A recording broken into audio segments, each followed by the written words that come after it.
and all these teachings teach love, compassion, contentment, patience or tolerance, and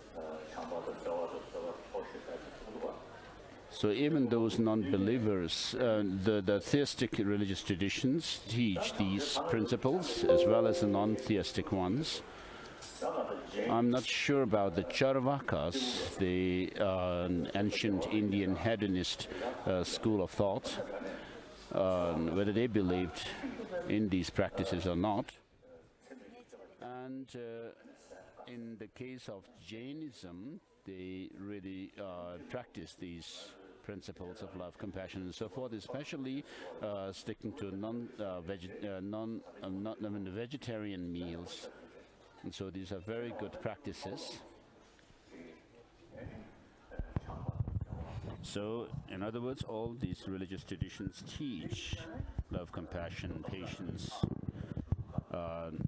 contentment, and self-discipline. So these religious traditions for thousands of years have been helpful to human beings. So what is the main experience or the most important experience of human beings is love. We were, right from the beginning of our life, we are sustained by and nurtured by our love and affection. So this is needed for our survival. And therefore, since all these religions traditions are human religions, they all emphasize this practice of love and compassion, which is the most important quality that we could develop. And to support this, to strengthen the practice of love and compassion, we have the different philosophical ideas, such as in the case of the theistic religions, that of Creator God. And so the Creator God is looked at as infinite love, and we are seen as the creation of that God. And therefore, we are, they say that we also need to practice love and compassion. So this is there's a very good reason to practice love and compassion. So if you really seriously practice these principles, love and compassion, then there's no room for fighting and killing one another. Because according to the theistic religions, all the human beings on this earth are the son or children of that God, and therefore we need to take care of each other.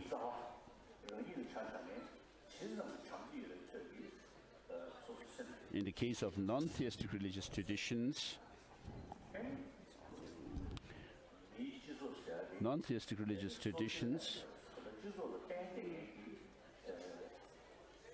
we actually see that as social animals, we are dependent on the society or the community that we live in. And therefore, if you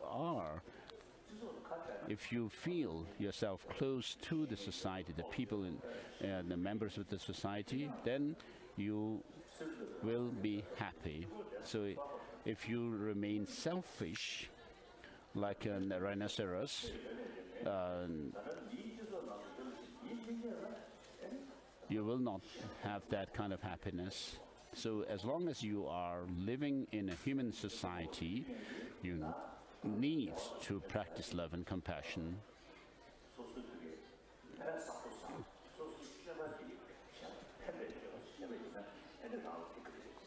So according to non-theistic religious traditions, it is said that what is believed in is the law of causality, that causes and conditions bring about their cause. So if you harm others, the consequence will be that you will suffer. And if you take care of others, help others, benefit others, then you will have happiness. And therefore, we need to respect each other the religious traditions, followers of the religious traditions should respect each other, while they should keep their faith in their respective religions, whichever they are following, by seeing the reason that these practices are common, the love, compassion, and so forth. And so with regard to the teachings, it's important that those of you who are listening to the teaching should have the correct motivation, intention to listen to the teaching, and the teacher himself also should have a pure intention without looking for some gain and fame and so forth. And therefore, we should recite this verse of taking refuge in the three jewels and the practice of bodhicitta. To the Buddha and Dharma and the Supreme Assembly, I take refuge until I'm enlightened.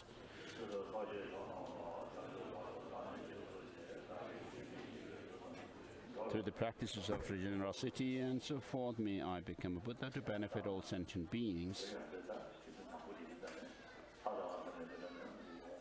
So since this is the beginning of the teaching that I'm giving, I would recite this text.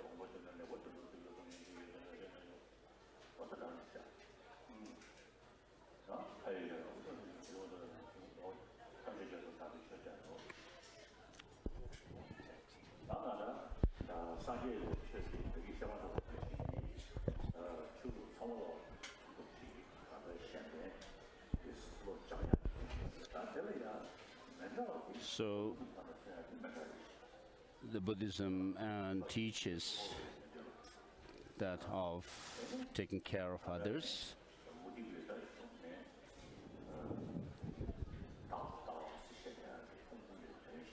But the difference between Buddhism and the other religious traditions is that Buddhism teaches selflessness, or that there is no independent self as such, or a soul.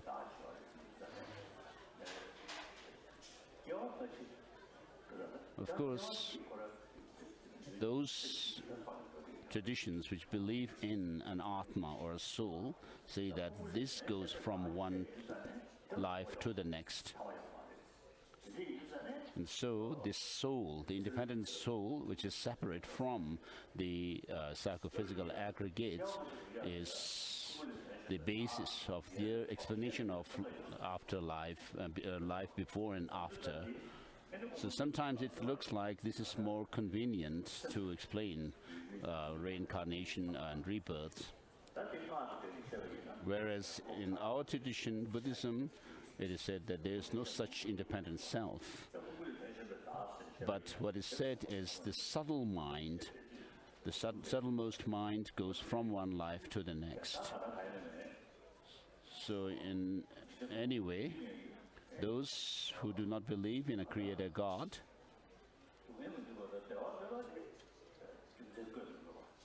they say that there's no need to use reason to prove that we want happiness and do not want suffering. But when you have to talk about life after and so forth, causality, when you need to see that things come through many different causes and conditions, even in the case of the external world, you can see that many different causes and conditions come together to give rise to an effect. So otherwise, it becomes very difficult to explain such things. So when we talk about galaxies, so just as we have in the solar system that we live in, there is a sun and the planets and so forth. Likewise, in other galaxies, there are these systems. So there's no reason why we should deny the existence of other such world systems. So in Buddhism, how these are explained is on the basis of the dependent related origination or causality. So causality, in other words, is explained on the basis of understanding that things are interconnected. And so this is the foundation of the teaching of the Buddha, where the first teaching of the Buddha is that of the teaching on the Four Noble Truths. And then to explain it further, in the Prajnaparamita, the Perfection of Wisdom Sutras, it is said that things are empty because of dependently related origination. And in the Heart Sutra we find mentioned that the five aggregates too are empty of intrinsic nature. So what that shows, that the word too or also shows is that a being or a person has no intrinsic or independent existence. And so since the five aggregates themselves, which are the basis of the designation of a being or a person, do not have any intrinsic existence, there's no need to mention that the person or the being designated on that basis cannot have any intrinsic or independent existence. So the Perfection of Wisdom Sutras explain that of the dependent origination of things in the detail. And then with regard to the third sermon or third turning of the wheel of Dharma, the Buddha says, in one aspect of the third turning, because there is danger for some followers who were not able to take the teaching of the second turning, the Perfection of Wisdom teachings, literally, there's danger for them to fall into nihilism. And therefore, the Sandhi Nirmochana Sutra was taught by the Buddha to help them to interpret the second turning of the wheel of Dharma. And whereas another aspect of the third turning of the wheel of Dharma consists in the teachings like Tathagata Garbha Sutra and also the Sutra at the time of dying. And so the second turning, the Perfection of Wisdom teachings show that of emptiness, which is also called the object clear light. Whereas in the third turning, the Tathagata Garbha Sutra mainly teaches that of the subjective clear light. And I usually also explain this verse which says that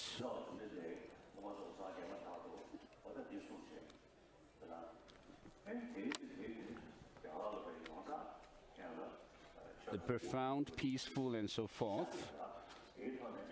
So the profound and the peaceful refer to the first turning of the wheel of Dharma,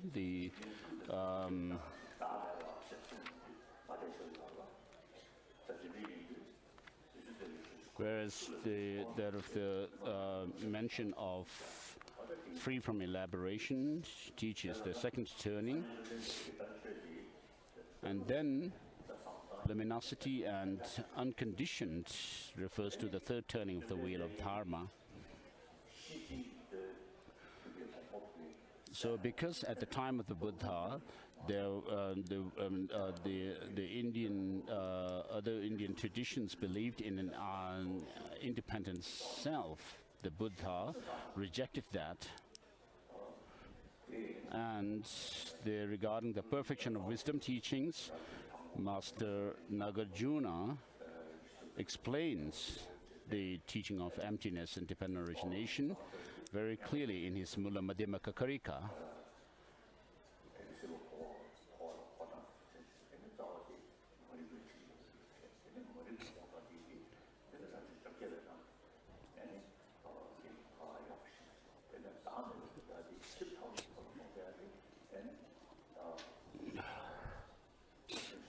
And so we should study chapter 1, and then having understood those the different logical proofs and so forth to prove that things have no intrinsic existence so forth, then we should go into the 26th chapter, which shows the 12 links of dependent origination, which begins with that of the ignorance, and so how ignorance arises and so forth and gives rise to the rest of the links is taught there. And then to understand that things have no intrinsic existence, we should study the chapter 18, and then in chapter 24 it shows that though things have no intrinsic existence, that is because that things are dependently arising. And so in chapter 24 it says, Master Nagarjuna's text says that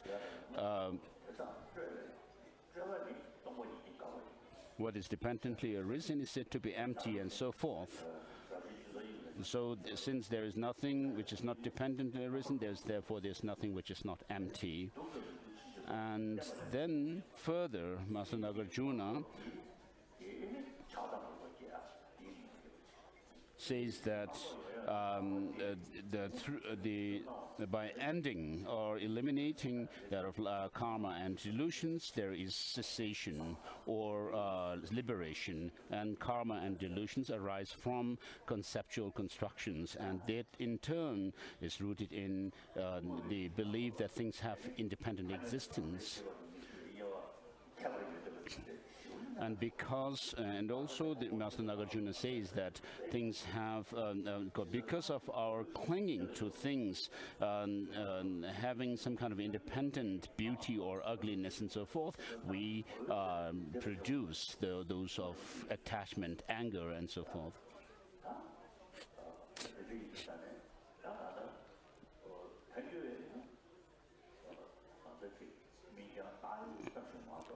So within the Madhyamaka system of thought, there are these two schools, the Savatantra Madhyamaka and the Prasangikas, and the former believes that things, although things are empty of any ultimate existence, yet they have some the objective existence, whereas Prasangikas do not believe that things have any objective existence at all. And so they say that things are merely nominal. So when you really understand the import of these teachings, the reasonings that are used to prove that things are devoid of any intrinsic existence, but that things are merely nominally existent, then you will be able to see the impact of it in overcoming the strong clinging to things having some kind of objective independent existence. So these are not just philosophical sophistry, but they really practically help reduce our attachment and so forth. And so even in quantum physics, it is said that things have no objective existence. And so what Buddhist philosophy says is very similar to that.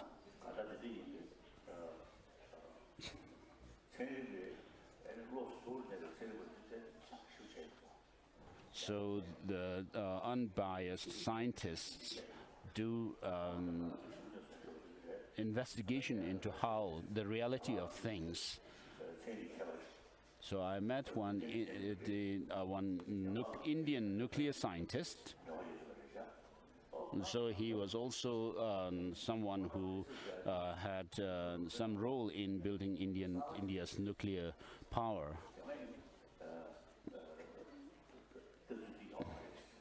So he told me that the concept of quantum physics, that things have no objective existence, in the West is something new, whereas in India, more than 2,000 years ago, this concept already had been discovered.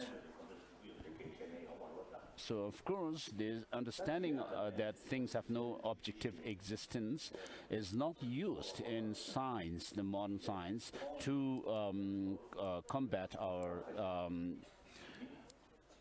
destructive emotions as such. But I know one American psychiatrist who said to me that, I mean, from his own experience of treating people with psychiatric problems, that when someone is intensely angry, he said that the person sees the things or the persons whom he or she is angry at as being absolutely negative, whereas the 90% of that negativeness is our own mental projection. And so, as Nagarjuna says, that our attraction to beauty or ugliness in things is because of some idea or perception or conception of some kind of independent existence in things. So if you really need to uproot this ignorance or clinging to some true independent existence in things, it's not enough just to cultivate bodhicitta, this altruistic spirit of enlightenment, but you need to actually develop this wisdom, understanding that things have no independent objective existence. As Master Tsongkhapa says, that by using the fourfold reasonings, may I be able to overcome or clear all doubts about the nature of things. Having gone through the process of listening and reading, reflection,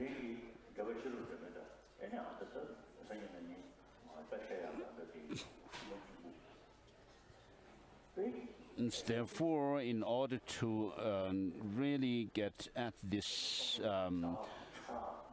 point of how we could overcome our clinging to independent existence, we need to just not study one text, but different texts, such as written by masters like Nagarjuna and his commentators, such as Buddha Palita, the Chandrakirti's Madhyamaka Avatara, and also Prasanapada, as well as the text that we are going to go through tomorrow, the essence of the middle way.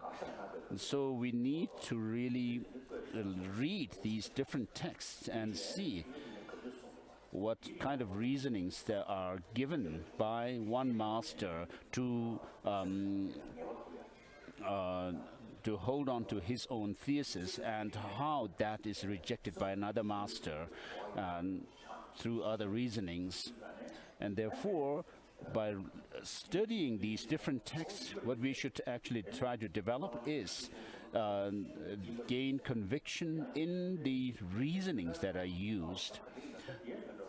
So otherwise, if you don't really go through this critical analysis of things through serious reflection of the teachings, then just basing your understanding merely on what you have heard from one person will not be so stable, because the next time you may hear something else from another person, and then your belief or your understanding would be shaken. And therefore, it's not enough just to say that we should keep our faith in the Buddha because he is a holy man.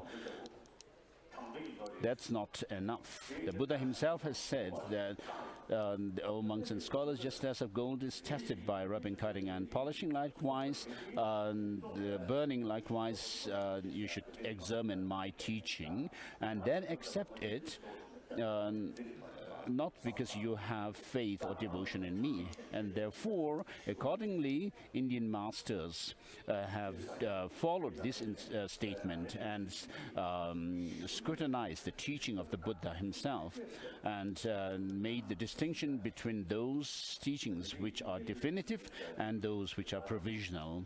And So this is a very precious thing that in our tradition, that we should use logic and reasoning to come to the conclusion of the teaching, the truth of the teachings, not just follow the teaching on the basis of faith. And so in Tibet, we used to have a prayer to what are known as the 6 ornaments and 2 sublime masters of Vinaya. And these did not include masters like Buddha Palita, Chandrakirti, Vimuktisena, Shantideva, and so forth. So in other words, I wrote a text which is a supplication to the 17 Nalanda Panditas, scholar adepts. And the writings of these masters are studied in our monastic institutions, where there is an extensive study, in-depth study of the teaching of the Buddha.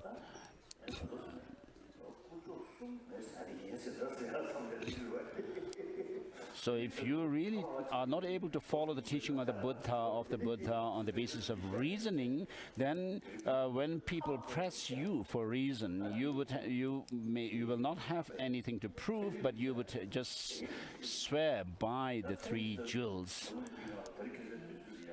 So that's a desperate situation. So today,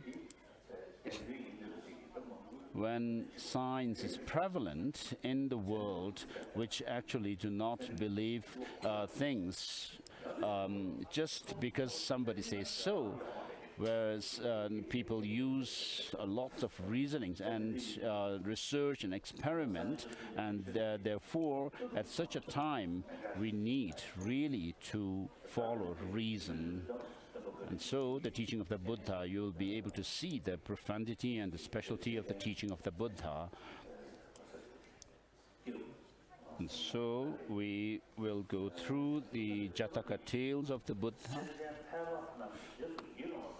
If ordinary beings are not capable of even appreciating the Bodhisattva's actions, how can they follow his example? So the Bodhisattvas are the ones who practice the principle of giving and taking on the sufferings and the negativities of others into themselves, and giving their positive energies and so forth to others.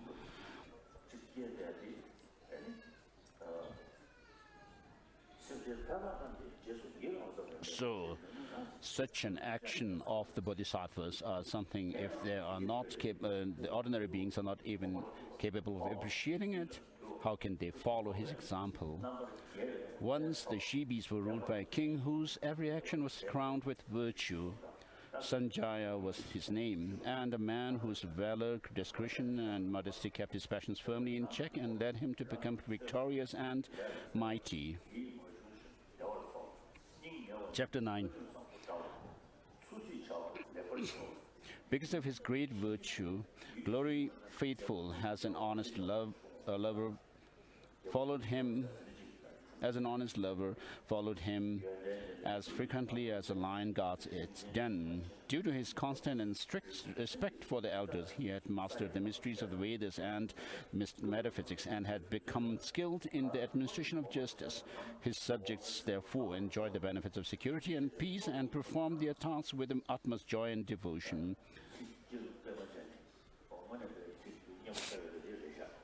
So the text is written in part verse and part prose. He honored all who came before him, whether they demonstrated their merit in spiritual practices, science, or the arts. Next to him in rank, though in no way inferior in virtue, was his son and heir apparent, Vishwantara. Though still a youth, he possessed the tranquil mind of an elder. Though full of energy, he was naturally disposed to patience. Though learned, he was free of conceit, and though mighty and celebrated, he was without a trace of pride. The reputations of all others traveling on the path of virtue paled beside his. He was renowned throughout the 3 worlds. Vishwantara could not passively endure the great sorrow and countless sufferings of humanity. Against these foes, he waged a mighty battle, shooting innumerable arrows of giving from his mighty bow of compassion. Every day he gave the mendicants without question and without restraint more than they asked for, and he adorned each gift with the kindness of words. So this Prince Vishwantara was someone who was very used to giving generosity. The prince also strictly observed the holy days. After bathing and donning a garb of white linen ornamented by tranquility, he would mount his great white elephant, swift and eager, its body graced with auspicious marks, its color and size like a peak of a snow mountain. On this fabulous beast, the prince would visit the alms halls he had established all over the town oasis for mendicants, where they would receive whatever they desired. For those inclined in giving, riches yield the greatest pleasure when given to the needy, and the enjoyment of such giving cannot be compared to ordinary joy.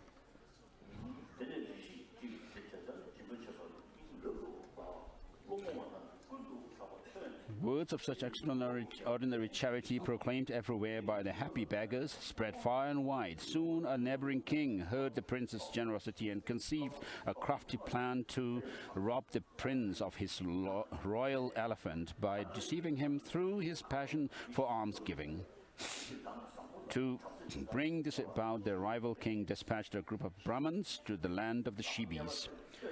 As Vishwantara was inspecting the alms hall, his happiness continually increasing, the bright beauty of his face, these shrewd Brahmins, uttering benedictions with uplifted hands, placed themselves directly in his path. Respectfully, the prince stopped his great elephant and asked them their business. "Tell me what you have come for," he said, "and it shall be granted." "We seek your joy in giving," said the Brahmins, "as well as the qualities of your elephant with its graceful gait. These make us seem like the neediest of beggars. Fill the world with astonishment, O Prince. Present us this great beast, as beautiful as a peak of Mount Kailasha, and be joyful." The Bodhisattva was filled with happiness, for it had been a very long time since he had been asked for so great a gift. Yet, he considered, what use have these Brahmins for such an elephant? No doubt it is a trick of some king whose sorry mind is clouded with greedy, jealousy and hatred. Still, he must not be disappointed in presenting me with this opportunity without care for his own reputation or the precepts of right action. He is advancing my welfare. Whereupon the great being stepped down from his magnificent elephant and, standing before the Brahman's gold pitcher uplifted, pronounced solemnly, "Pray accept this offering." Even though the prince knew full well that the science of politics does not follow the path of right conduct where wealth is concerned, he joyfully gave away his elephant out of devotion to the Dharma, and he watched with delight as the great elephant, adorned with its lovely golden lattice seat, a massive cloud radiant with a flash of lightning, walked off in the hands of the strangers. The citizens, however, who were politically attuned, hearing of the prince's gift, were overwhelmed by distress. The elders of the Brahmins, ministers, military men and townspeople descended on the court of King Sanjaya. Filled with agitation and resentment, they ignored the restraints due their monarch and expressed their anger. "How can your majesty sit there and do nothing? The fortune of your king is being carried off, and your kingdom is being seriously weakened." The king, alarmed, asked what they meant, and they replied, "Are you not aware of what your son has done? That splendid beast, whose fragrant face intoxicates the bees and imbues the wind with the sweet perfume that maddens the other proud elephants, that war elephant, whose brilliant strength subdued your enemies and lulled their pride to sleep, that embodiment of victory was given away by Vishwantara at this very moment, and at this very moment is being led away.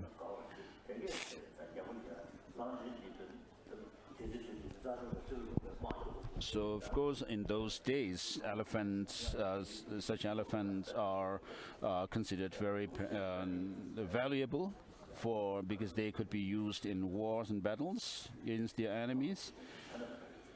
So this special elephant was given away.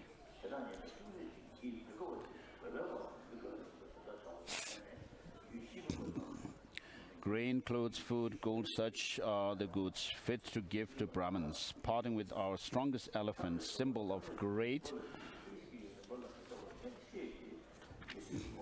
victory, is no act of charity, but an act contrary to reason. The prince could never rule with success, for he is oblivious to the most basic principles of politics. Forbearance is out of the question in this matter. Your Majesty, do something, lest he bring further comfort to your enemies.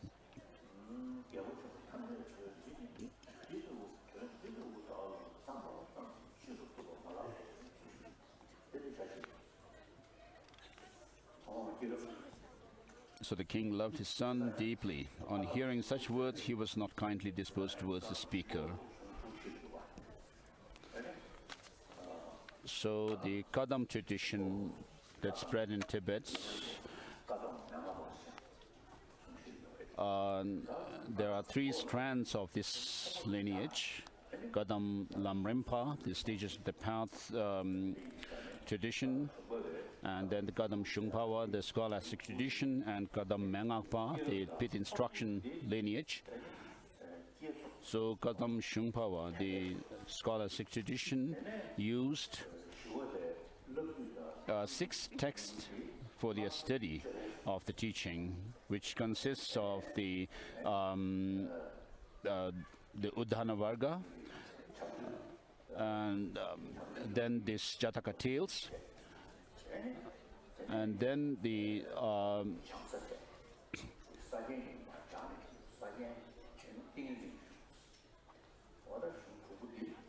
Shantideva's 2 texts, and then that of the Abhisamaya Alamkara and the Bodhisattva Bhumi. So the first 2 texts, the Uddhana Varga and the Jataka tales, are the texts which are basis for that of faith.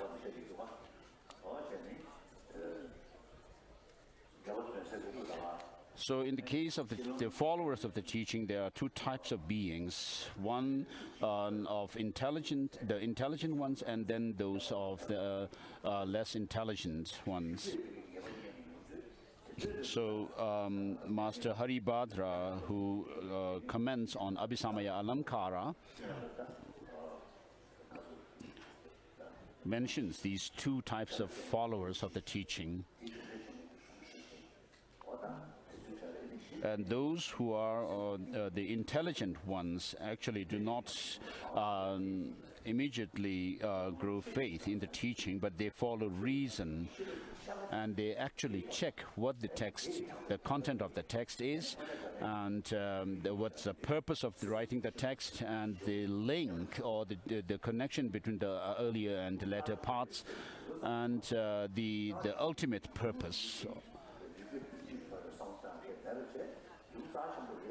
So just by those who say that, oh, this text is very valuable and precious, without using any reason, are those of the dull-witted, and the ones who do not follow or keep faith in the teaching just because they are holy, but use reasoning, are the intelligent ones. And so in Tibet, we have this tradition of doing extensive study of the teaching of the Buddha, and thereby doing a lot of analysis and critical analysis and investigation into the teaching. And if you are able to build your faith on the basis of such reasoning, then you will be able to become a learned follower of the Buddha based on reasoning.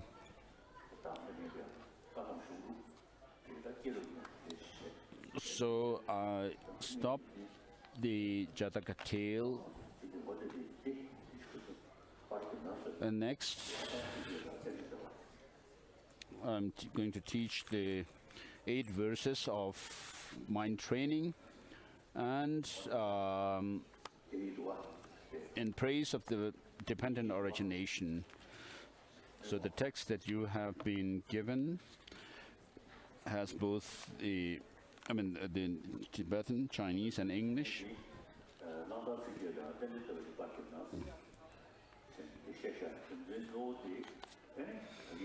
So the reason why I asked to print these 2 texts,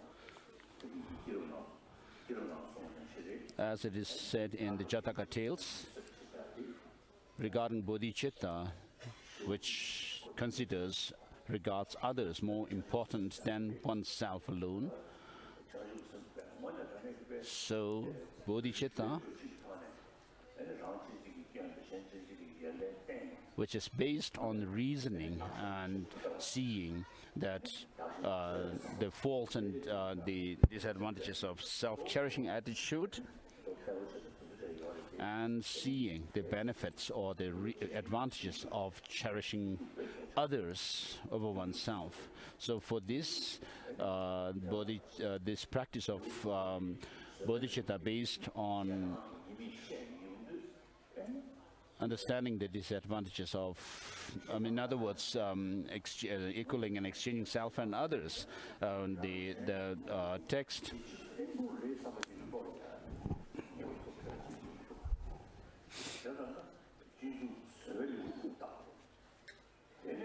we have the Chandideva's Bodhisattvacharya Avatara. So in order to be able to do this practice of bodhicittas, equaling and exchanging self and others, it's also important to study the 6th chapter, which is the chapter on patience, written by Master Shantideva. And then the 8th chapter teaches that of equaling and exchanging self and others through much reasoning. And so self-cherishing attitude, this has been a cause to ruin us since time beginningless. So in every occasion, self-cherishing attitude is the one which brings us ruin. And then, with regard to understanding the emptiness, we need to study Chandrakirti's text, Madhyamaka Avatara, and so forth.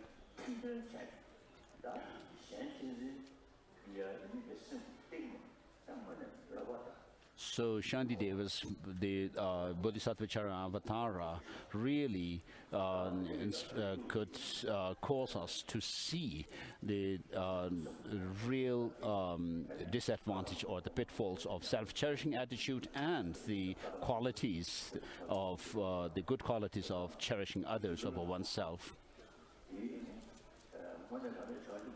So with regard to practice of bodhicitta, we have the text written by Langri Thangpa, Geshe Langri Thangpa of the Gadam tradition, the 8 verses of mind training. So this is a short text. You can memorize this text, and if you reflect on the text occasionally, it would be really helpful. So bodhicitta is not only something that is a good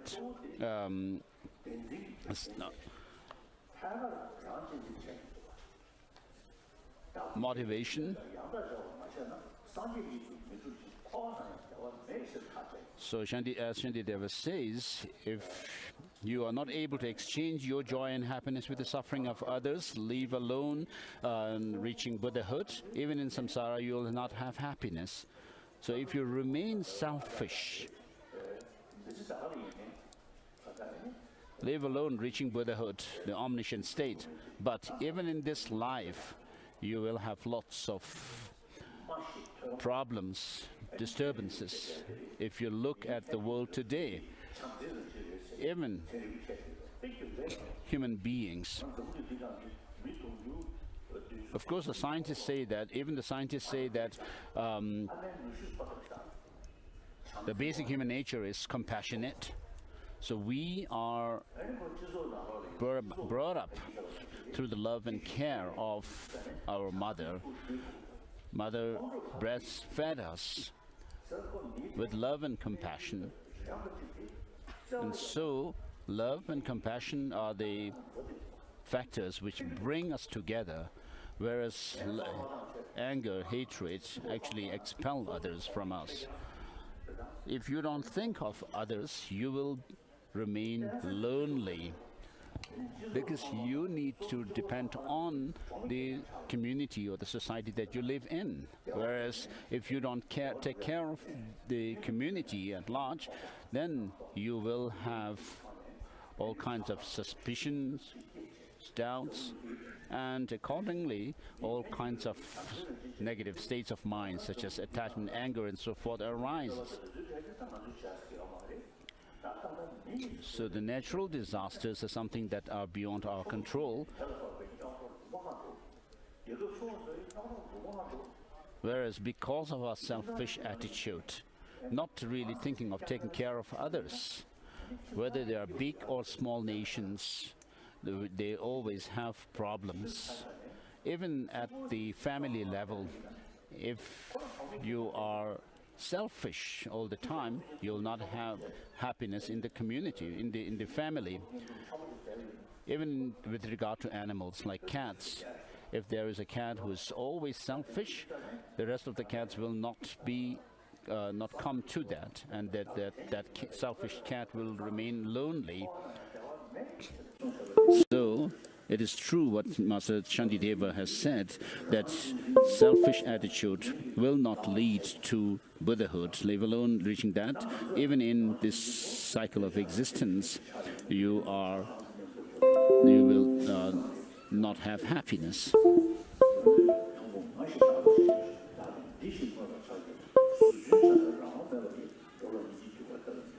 So Chandrakirti says that first we have this idea of I or yourself, and then you will have clinging to mine, and then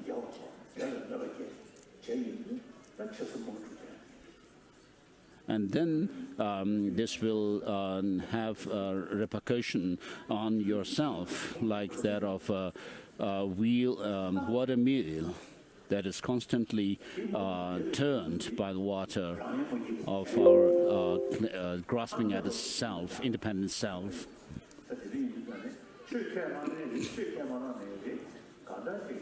So whether you are a believer or not, it's very important to reduce this selfish attitude, self-cherishing attitude.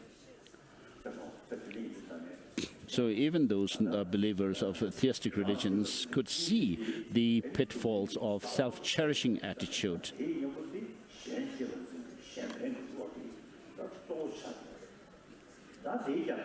So since our problems are rooted in, on the one hand, on this rooted in the self-cherishing attitude, the opposing factor to that, the countermeasure to that, is the cherishing others over oneself.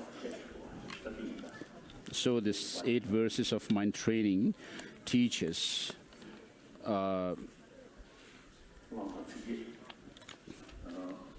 the bodhicitta as well as the view of emptiness.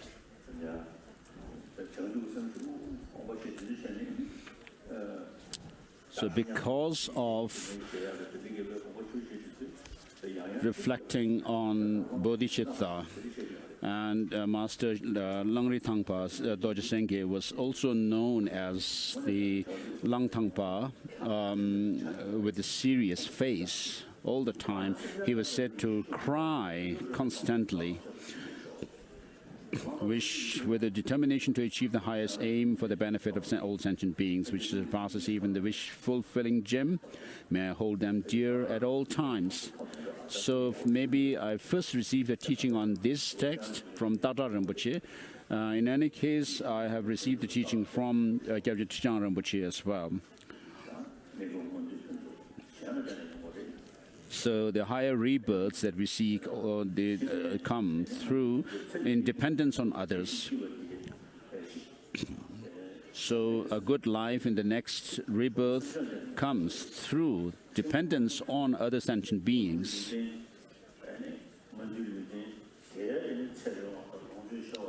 So, and in such a higher rebirth, to have longevity and good health and so forth, comes through dependence on others, because we should restrain harming others, therefore others are involved.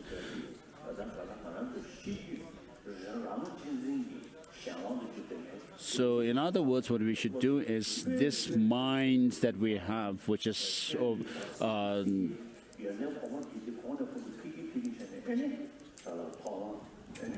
full of self-cherishing attitude and also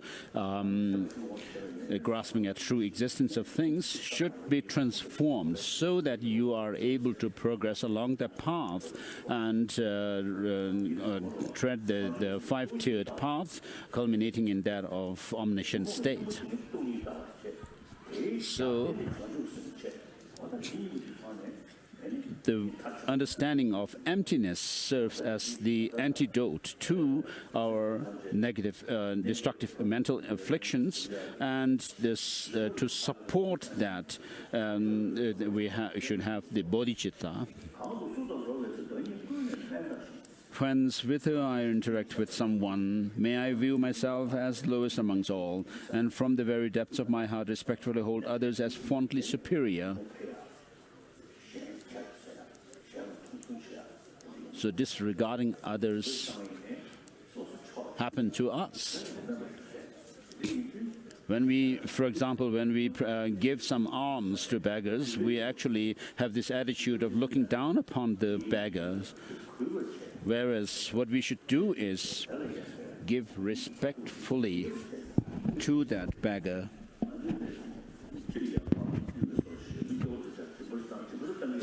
So, though we do practice giving alms to beggars, we should not look down upon them, disregard them, but we be respectful to them. So this is one of the qualities of higher rebirth, or conditions for higher rebirth.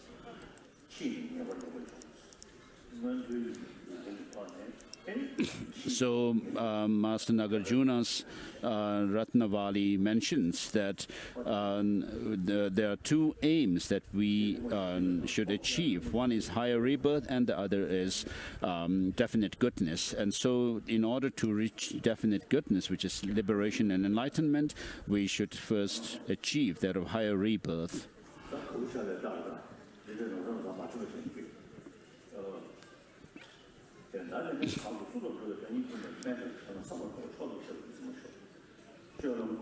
In all my deeds, may I probe into my mind, and as soon as mental and emotional afflictions arise as they endanger myself and others, may I strongly confront them and avert them. So the two practices, the two main practices are the bodhicitta and the view of emptiness. So these should be combined to combat our negative emotions. When I see beings of unpleasant character oppressed by strong negativity and suffering, may I hold them dear, for they are rare to find, as if I've discovered a jewel treasure. So these, those who are provoking negative emotions in us should be treasured. When others, out of jealousy, treat me wrongly with abuse, slander, and scorn, may I take upon myself the defeat and offer others the victory.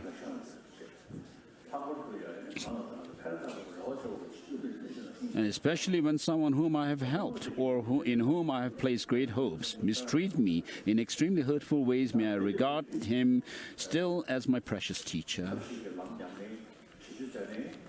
So when you practice the wisdom and method, you should not actually look for some kind of a fame or whether someone would praise me or disgrace me and so forth. You should not have such concerns, worldly concerns. In brief, may I offer a benefit and joy to all my mothers, both directly or indirectly. May I quietly take upon myself all hurts and pains of my mothers.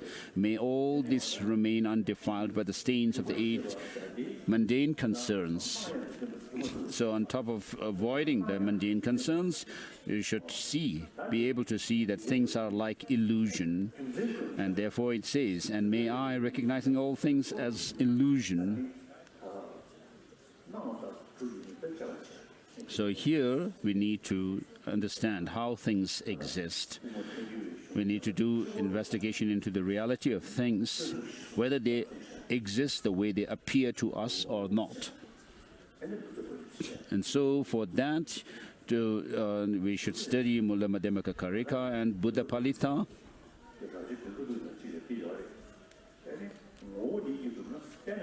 In Buddha Palita, in one of the chapters, it says, if things were to have any intrinsic identity, what is the need for designated imputation? Dependent imputation. So this is a very powerful statement. And Master Nagarjuna also says in the Mula Madhyamaka Karika that what arises through dependence is said to be empty and so forth.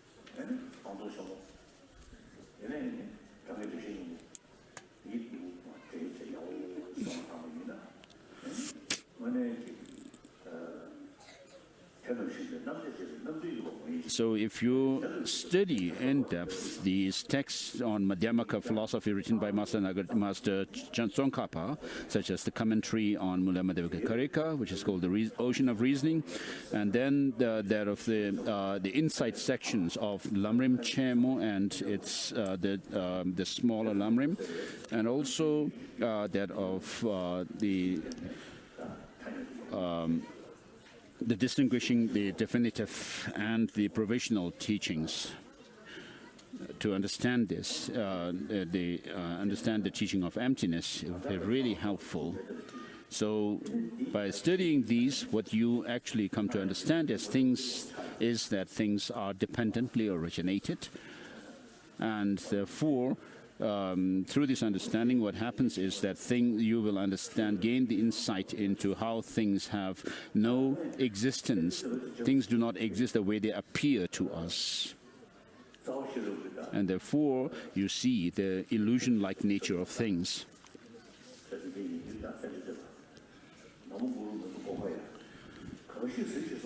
So divide and clinking, be released from bondage. And then next we go to the Master Tsongkhapa's text in praise of dependent origination. He who speaks on the basis of seeing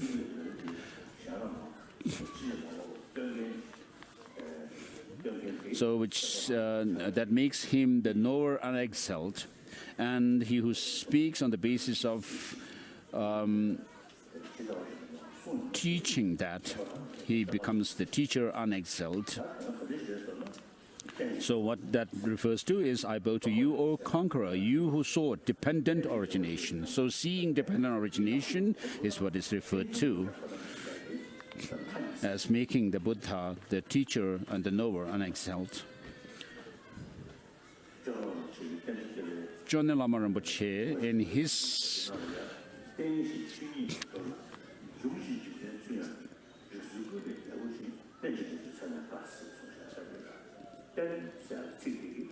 so dependence shows that things are dependent on other factors, and therefore the word in dependent origination, the word then, or dependence, refers to that of emptiness, the reality of how things are. And origination refers to the conventions of the world. So the reasoning of dependent origination is unlike the other reasonings to prove emptiness. The reasonings such as lack of one and many, and so forth, do not have the power to reject both the extremes at the same time.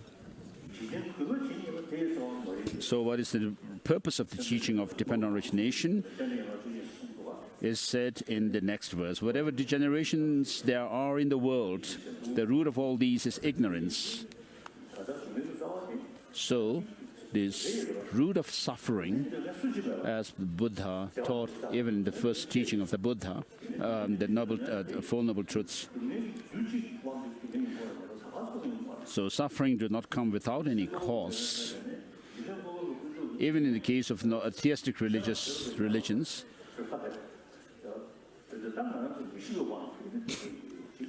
for them too, the suffering that we experience is not something that is done by God as such, but because of our ignorance, we cause suffering to ourselves.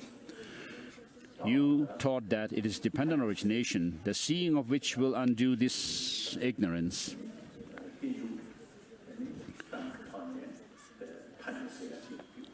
So the teaching of dependent origination dispels both the extremes of nihilism and eternalism. So how can an intelligent person not comprehend that this path of dependent origination is the essential point of your teaching? So Nagarjuna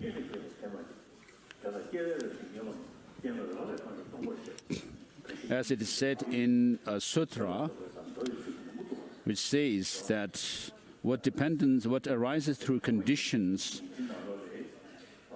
has no birth, essential birth, and so forth. So there are many teachings in which Buddha teaches that things are dependently originated and therefore they are empty. So what is the meaning of dependent origination? It says in verse number 5, whatever depends on conditions, that is devoid of intrinsic existence.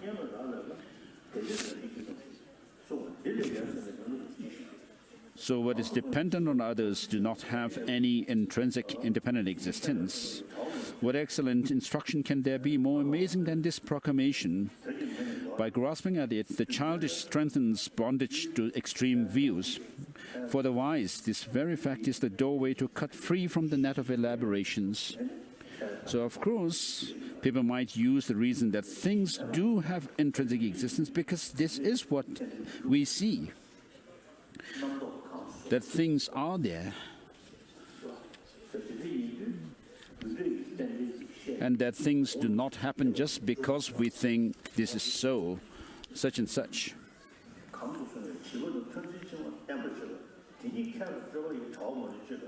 So verse number 6 read.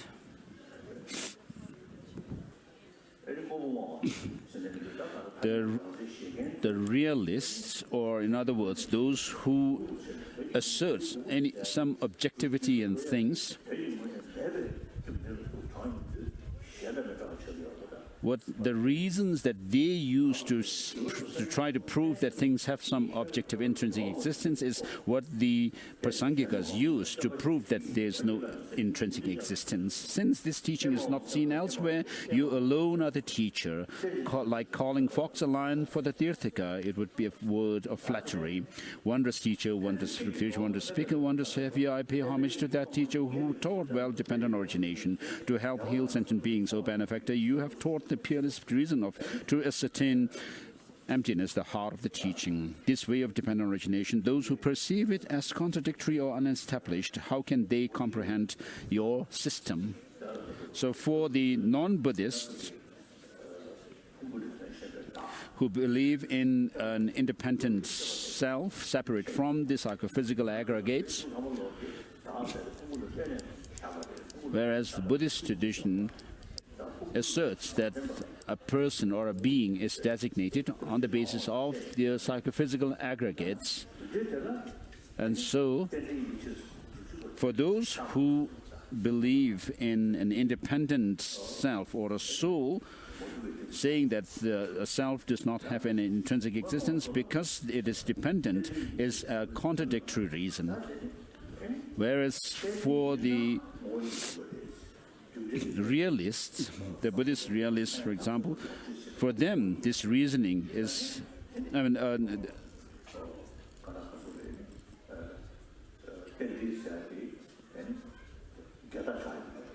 for the non-Buddhists, it's an unestablished reasoning, whereas for the Buddhists, it's a contradictory reasoning. How can they comprehend your system?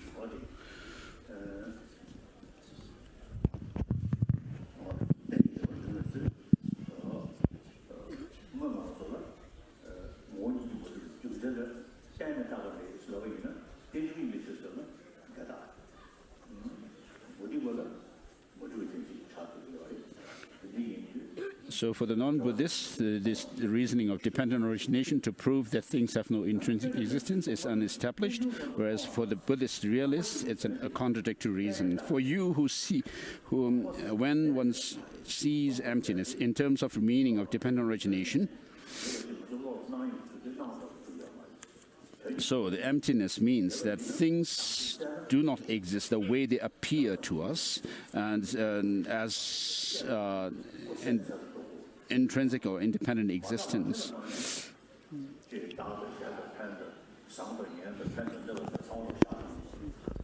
So of course, when we don't do any critical analysis into how things are, we can talk about good, bad, and so forth.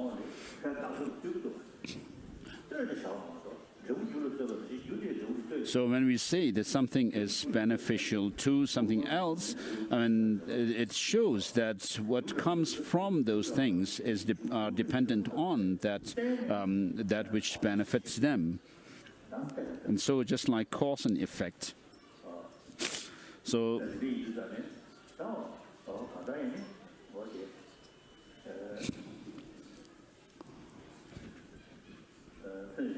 when being devoid of intrinsic existence and possessing valid function do not contradict. Whereas when we see, verse number 11, sorry. For you, when one sees emptiness in terms of the meaning of dependent origination, then being devoid of intrinsic existence and possessing valid functions do not contradict.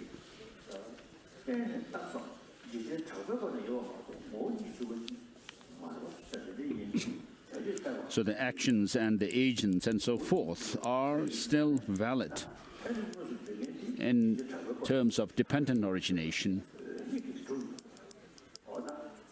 And therefore, causes and conditions can bring about their effects. So when you actually explain emptiness, you should be able to actually also explain that the things are dependently originated.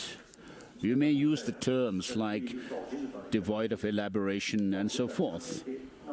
So this can be explained. The non-elaboration of things can be explained from the Dzogchen point of view, which also is connected to Tantra.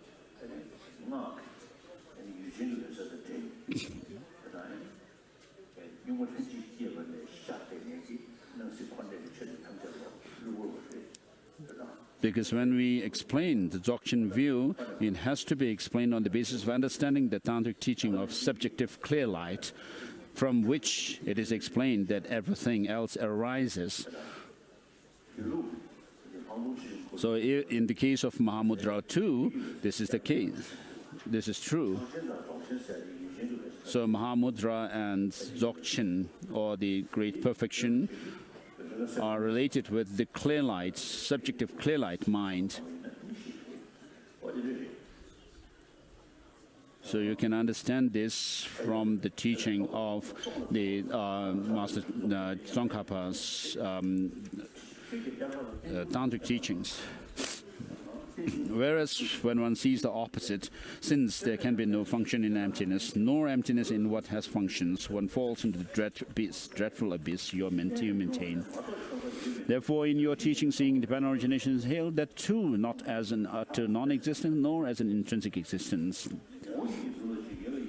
The non-contingent is like a sky flower, hence there is nothing that is not dependent. If things exist through their essence, their dependence on causes and conditions for their existence is contradictory. Therefore, since no phenomena exists other than origination through dependence, no phenomena exists other than being devoid of intrinsic existence. You taught, because intrinsic nature cannot be negated. If phenomena possessed some intrinsic nature, nirvana would become impossible, and elaboration could not be seized, you taught. Therefore, who could challenge you, you who proclaimed with lion's roar in this assembly of learned ones repeatedly that everything is utterly free of intrinsic nature, that there is no intrinsic existence at all, and that all function as this arising independence of that, what need is there to say that these two converge without conflict?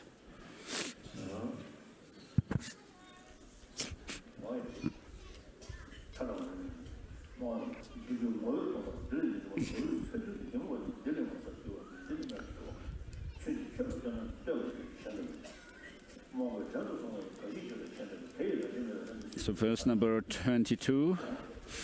Being enslaved by ignorance, those who fiercely oppose you. What is so astonishing about their being unable to bear the sound of no intrinsic existence? But so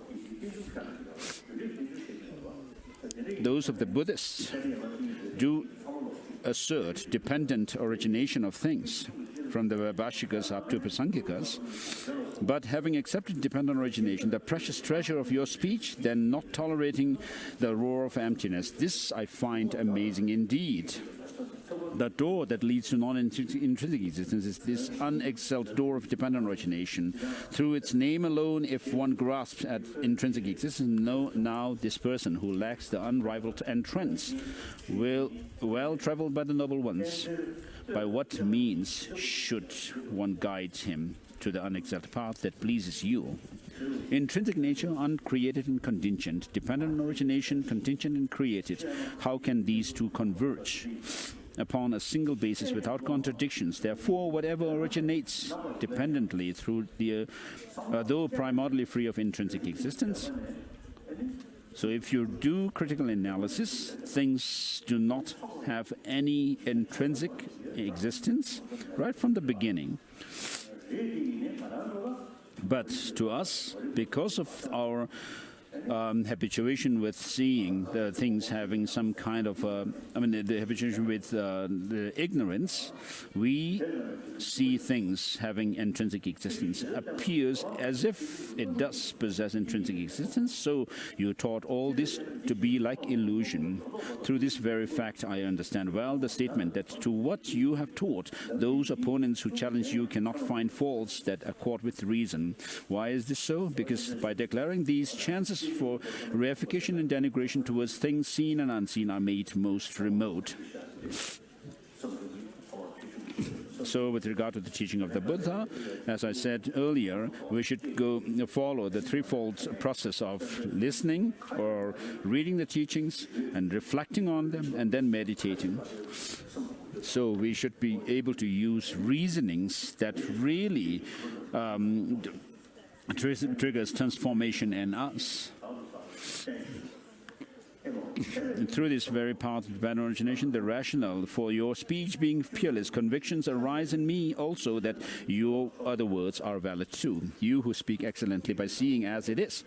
For those who train in your footsteps, all degenerations will become remote, for the root of all faults will be undone by those who turn away, but those who turn away from your teaching, though they may struggle with hardship for a long time, faults increase evermore, as if being called forth, for they make firm the view of self. When these wise comprehend the differences between these two, why would they not at that point revere you from the depths of their being? So with regard to Je Rinpoche himself, gaining insight into emptiness, he had a vision of Manjushri and asked some questions about emptiness. And Manjushri gave him some instruction, and Rinpoche replied that he had difficulty understanding those instructions. So Manjushri instructed him to study the classic texts and also go through the practices of purification and accumulating merit. So the instruction that Manjushri gave was to study the classic texts. So it's not easy just because you have some vision of a deity, you would be able to gain insight into emptiness. That's not the case. And so Master Tsongkhapa was told by Manjushri to go into Hermitage.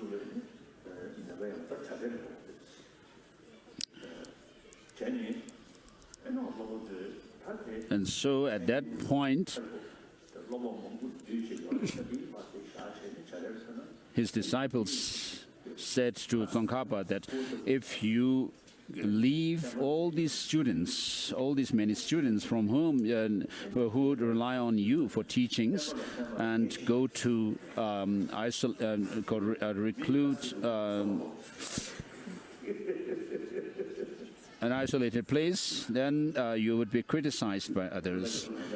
And when this was related to Manjushri by Tsongkhapa, Manjushri said, whether you would be helpful to the beings and the Dharma, I would know it. And if people criticize you, then practice patience. And then, therefore, at that instruction of Manjushri to go into Hermitage, then Master Tsongkhapa left with his 8 chief disciples, who are known as the Kor Thangpa Namgye, which means the 8 pure disciples. And therefore, Tsongkhapa pursued the practice of purification and accumulation of merit and so forth. And then he had a dream of Nagarjuna and his disciples. And one of the disciples, Buddhapalita, came forth and touched a text on Tsongkhapa's head. And then the next day, Master Tsongkhapa was said to have gained insight into this subtle emptiness.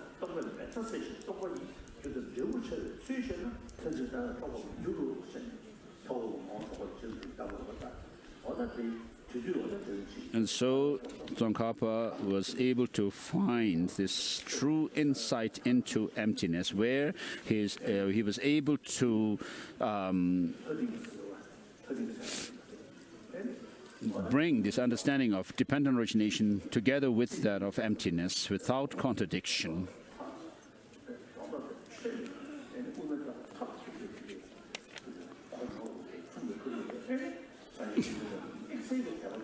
And so, having gained this very profound understanding and insight into emptiness and dependent origination, Master Tsongkhapa was able to generate or have a very special kind of faith in the teaching of in the Buddha himself.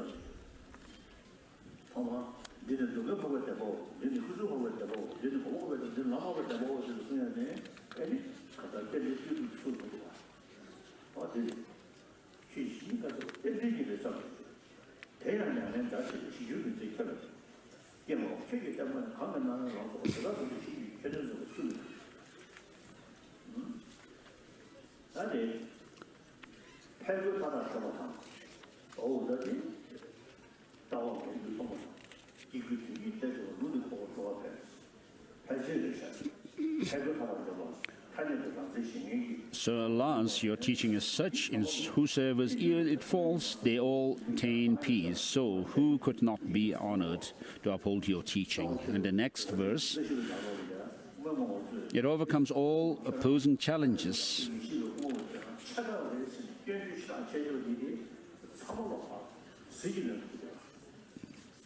So when you are able to understand that of dependent origination well, no opponent can actually challenge you.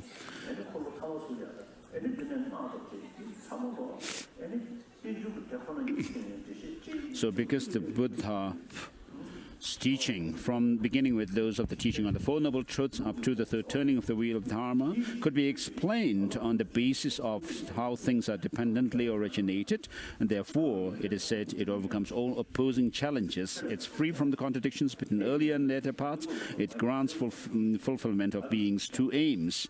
For this system, my joy increases evermore. For its sake, you have given away again and again over countless eons, sometimes your body, at others your life, as well as your loving kin and resources of wealth. Seeing the qualities of this teaching pulls hard from your heart, just like what a hook does to a fish. Sad it is not to have heard it from you. The intensity of that sorrow does not let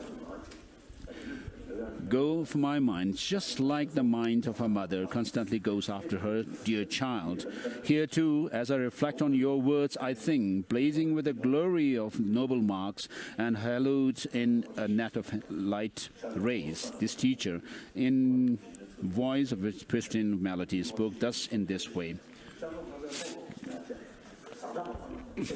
And the rest of the text.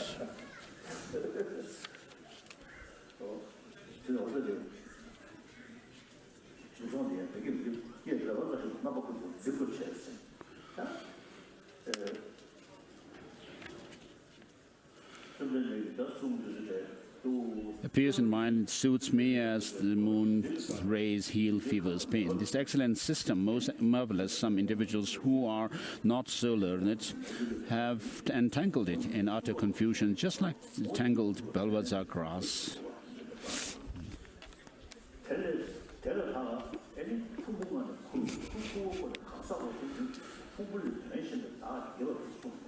So in certain teachings, the Buddha seems to indicate there is selves which is separate from the psychophysical aggregates, when he says that the five psychophysical aggregates are the load, and the person or the being is the carrier of the load.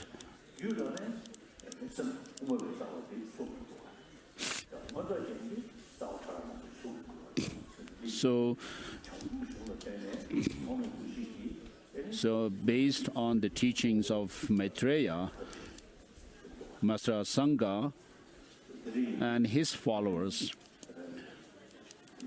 propagated that of the Chittamatra philosophical view. Because Abhisamaya Alamkara, for example, teaches different philosophical views, whereas Uttaratantra teaches that of the Prasangika view of emptiness. So Master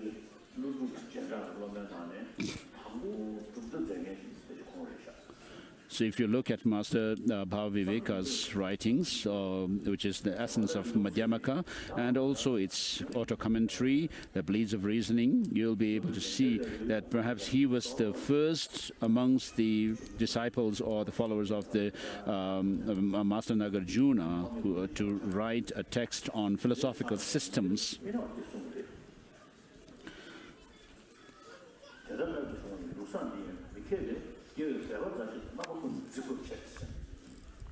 So verse number 46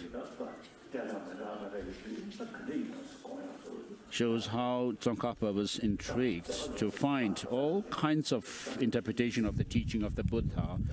And it says that this excellent system, most marvelous, some individuals who are not so learned have entangled it with utter confusion, just like the tangled Balvazar grass. Seeing this situation, I strove with a multitude of efforts to follow after the learned ones, and sought your intention again and again. As at such times as I studied the numerous works of both our own middle way and other schools, my mind became tormented ever more constantly by a network of doubts.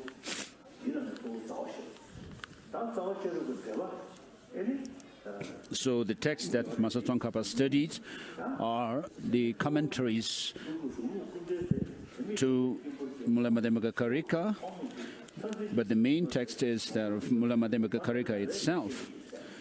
And so it says that Night Lily Grove of Nagarjuna's treatises.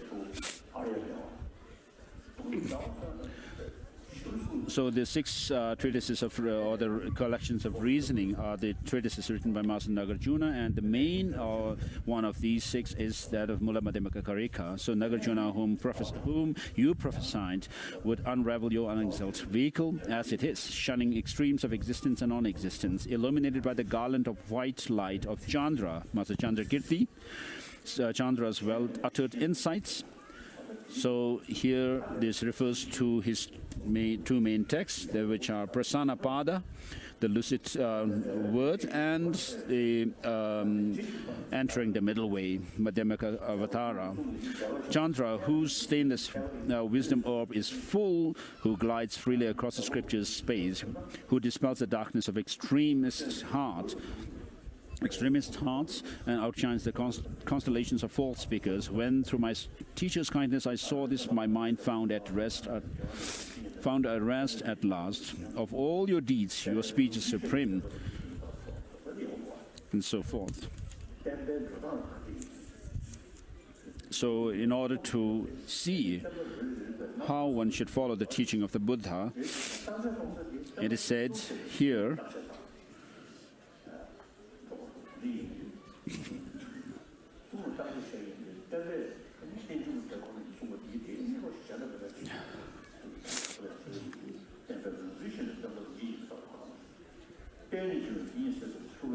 may the teaching of this beneficent one till world's end be unshaken by the winds of evil thoughts. May it always be filled with those who find conviction in the teacher by understanding the teaching's true nature. May I never falter even for an instant to uphold the excellent way of the sage, which illuminates the principle of dependent origination through all my births, even giving away my body and life. May I spend day and night carefully reflecting by what means can I enhance this teaching achieved by the Supreme Savior through strenuous efforts over countless eons. As I strive in this with pure intention, may Brahma, Indra, and the world's guardians and protectors such as Mahakala unswervingly always assist me. This hymn entitled Essence of the Word well-uttered insights, praising the unexcelled teacher, the great friend to the entire world, even to the unfamiliar, for teaching the profound dependent origination, was composed by the well-read monk, Losang Dragpa Pel. It was written at the heavenly retreat of Hlading on the towering mountain of Ödegungil, otherwise known as Garden Number Ling. The scribe was Nam Kapel. So this text by Master Tsongkhapa actually gives us a good introduction to the teaching of the Buddha, how one should develop faith in the teaching through reason of understanding the dependent origination. So, by analyzing through reason the teaching of the Buddha himself, the kind and compassionate Buddha. So, although we have all kinds of reasons to prove the truth of the teaching of the Buddha, I never say that that Buddhism is the best teaching. So, I mean it from the depths of my heart. Some of you may have heard me. I have an Indian friend who is very religious-minded and faithful, and he asked me, he told me that everything in the universe is a creation of God, and God is full of infinite love. But among his creature, there are many who are troublemakers. Why did God create them? So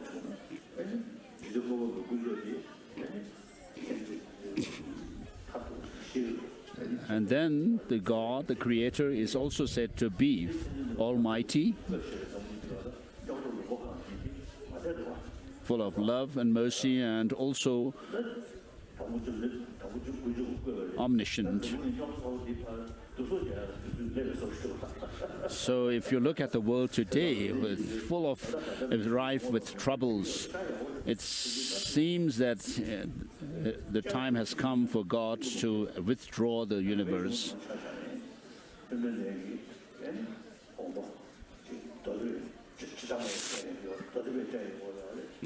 So with regard to Buddhism, the teaching of the Buddha is interpreted by Vaibhashikas, Sutantikas, Chittamatras and Madhyamakas, and then within these different schools of thought there are subdivisions as well. So they have different interpretations. We have different interpretations of the teaching of the Buddha, and therefore it is very important to use reason to understand the teaching of the Buddha. Therefore, following the teaching of Nagarjuna and so forth is very important.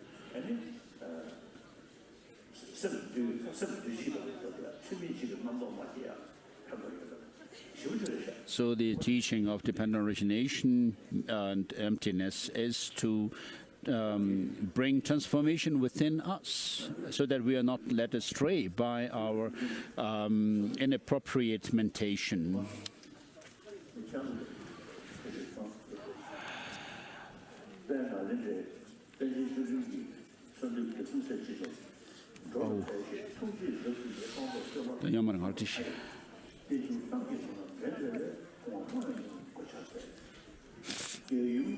So this is the next is the teaching on the 17 Nalanda masters, praise or prayer to them.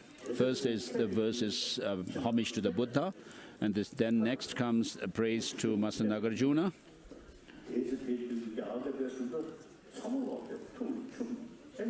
And next comes Aryadeva. So Aryadeva was someone who was learned in all the philosophical systems of India, classical India. He's the crowning jewel of the followers of the Master Nagarjuna.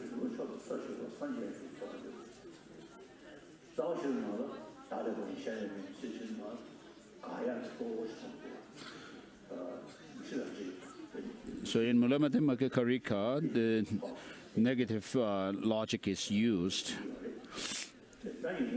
where Nagarjuna says things do not arise from itself, from self, and no others, and so forth.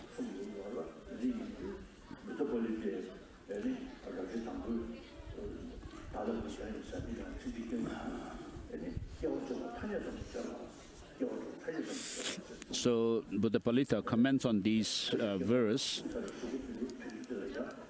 by commenting that birth or arisal of things is explained in terms of convention.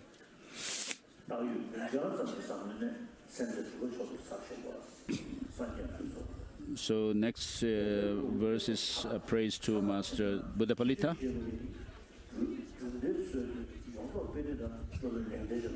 Next is Bhaviveka.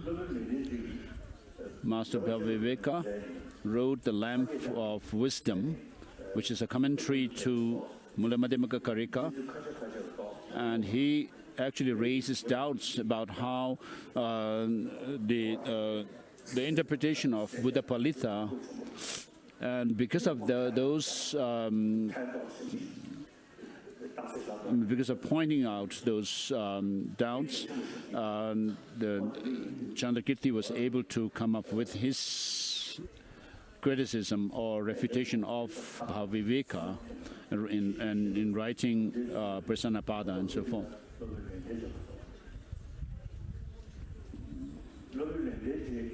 So with regard to Master Bhaviveka,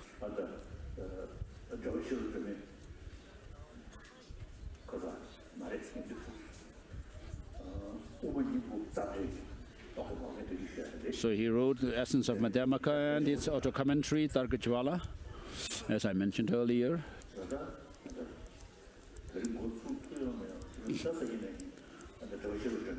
I'm not sure if we could start going through this, the essence of the middle way today, but from tomorrow we'll go through it. And so Master Bhaviveka's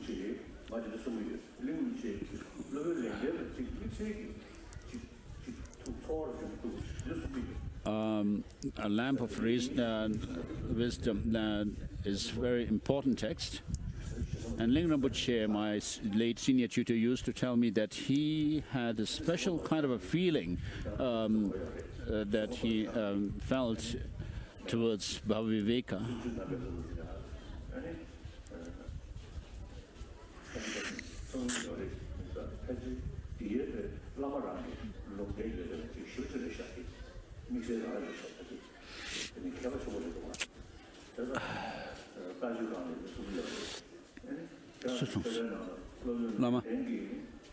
Lama Su Sergong Doji Chang, during his teachings in public, used to say that in our monastic institutions, we used to actually criticize Bhaviveka for not having understood the import of the reasoning that is used by Buddha Palita. But if Master Bhaviveka himself appeared before you, perhaps you would actually agree with him.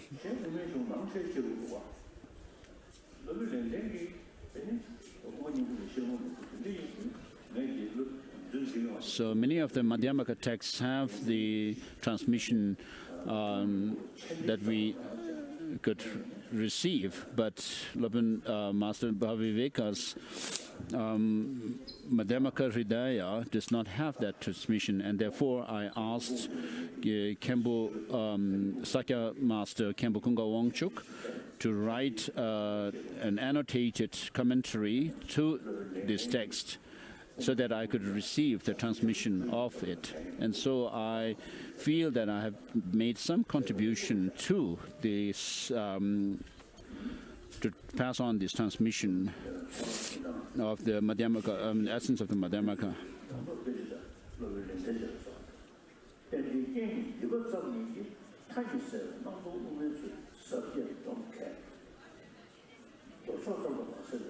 So next is the praise to Chandrakirti, who was a master of Bodh Sutra and Tantra. And next is a praise to Master Shantideva.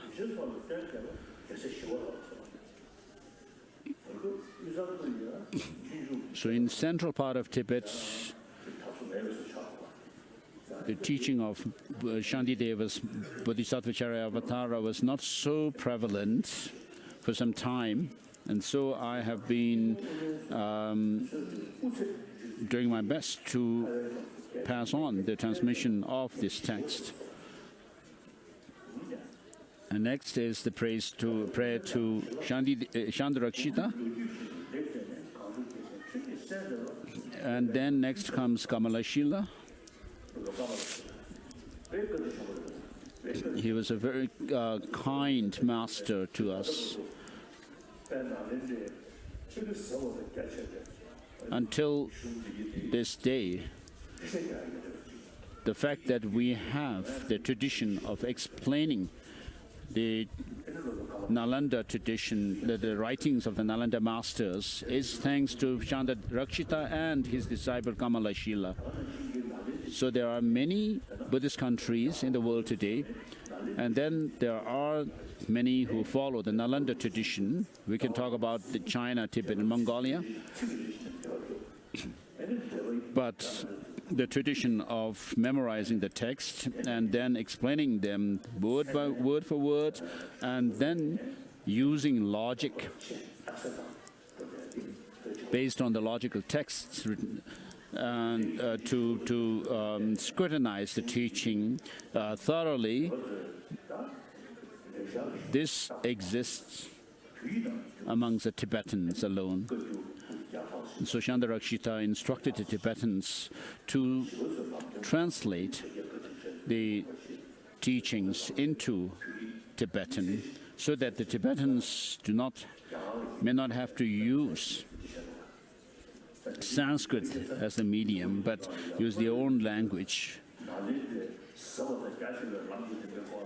So, in today's world, to explain the Nalanda tradition thoroughly, Tibetan language is the best one.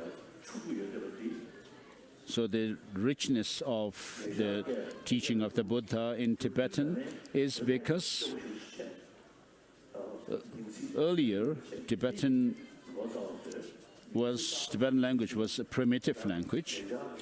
Very few words existed, whereas while the translations were carried out, the Tibetan translators coined new words that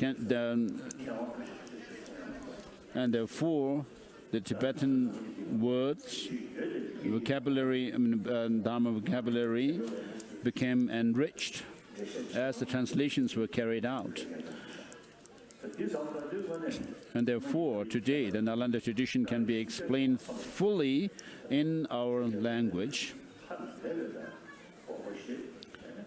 So we can see how, and then we can feel the gratitude to the Tibetan emperors and translators and those of the Indian Panditas.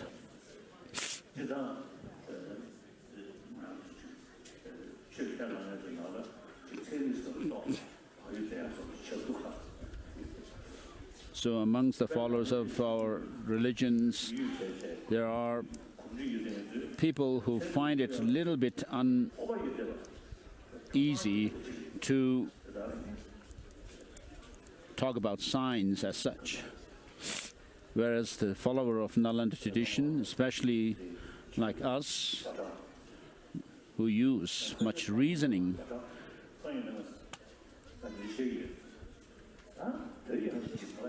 we find it easy to go together with modern scientists.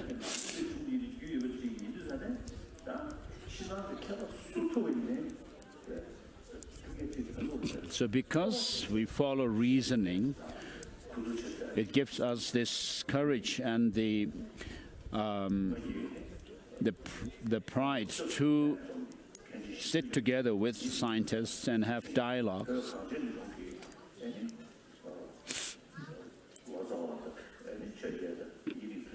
So thanks to our Tibetan emperors, the translators,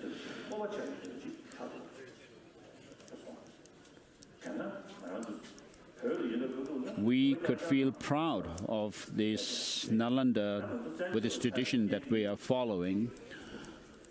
So in the past, we remained isolated, whereas since becoming exiles, we have had the opportunity to share this rich cultural tradition, the Nalanda Buddhist tradition, with the rest of the world,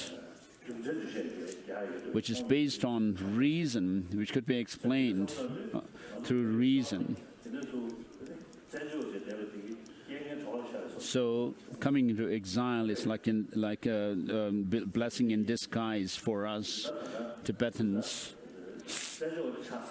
So of course, we are exiles.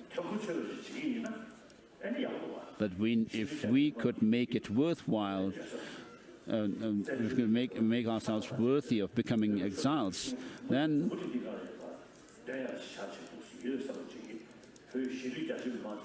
the Tibetans inside Tibet would also feel inspired. And they would also feel that the Tibetan tradition, the religion and culture, as well as language, will never die out. And we who are in exile also, we can feel inspired by those of our fellow Tibetans inside Tibet for the very strong and firm spirit that they have. So all three provinces of Tibet have become united since we became exile. So in the past, for example, my birthplace and sealing area people did not really know the Central Tibetan administration. I mean, the government, Gaden Podang government as such. So the fellow Tibetans inside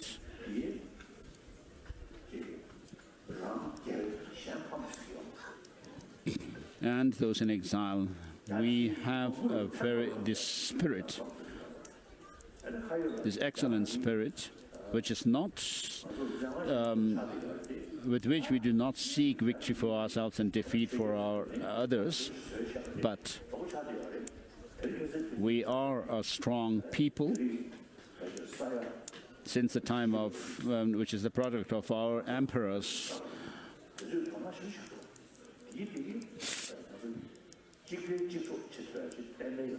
Today in China proper, there are over nearly 400 million Buddhists, and so we could also be of service to them.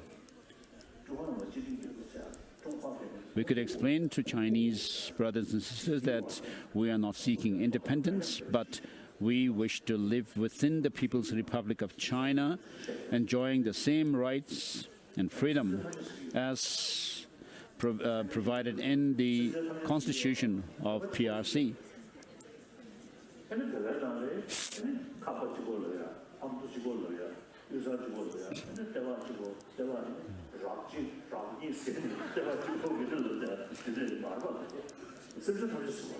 So we are not only talking about Tibetans when we talk about happiness, seeking or bringing happiness to all sentient beings. We are not only talking about Tibetans, and within Tibetans, the people of the different regions and so forth.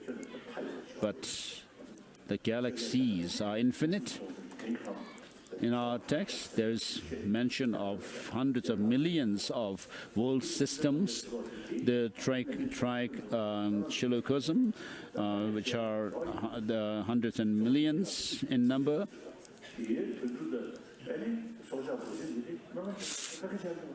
So the other galaxies, of course, may not be directly related to us, but and also the animals, whether they are living in the waters or on land, we can't do much for them as well. Although we do pray for the happiness of all sentient beings, practically what we can do for are those of the human beings. They are the ones whom we can help. And so Tibet and China, politically, of course, in the past were independent, but although politically we have some differences, but we could still consider the Chinese as our brothers and sisters and share our own religion, our culture, and so forth. So today, more and more Chinese are taking interest in our culture, religion, and so forth. And we are not discriminating against them.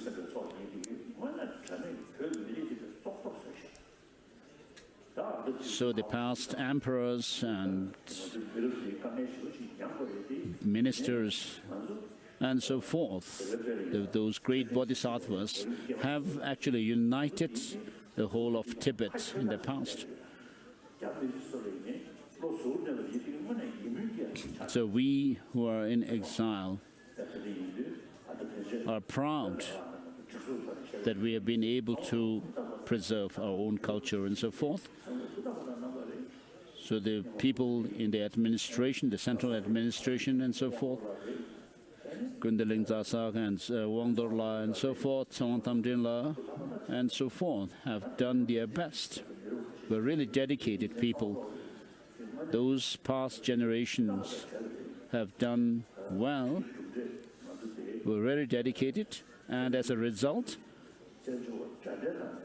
we have an exile organization, Central Tibetan Administration,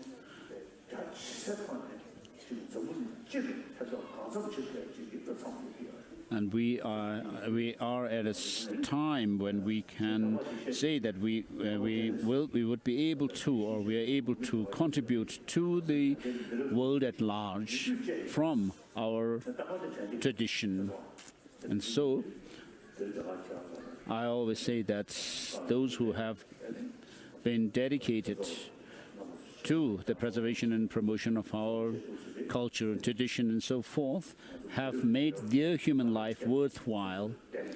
And so today, those who are in the central administration, to you also, I would like to thank you. The Tibetan cause there will be a sunny day for Tibet. So we should really see things from wider perspective, not just be narrow-minded. So that sunny day is going to be soon.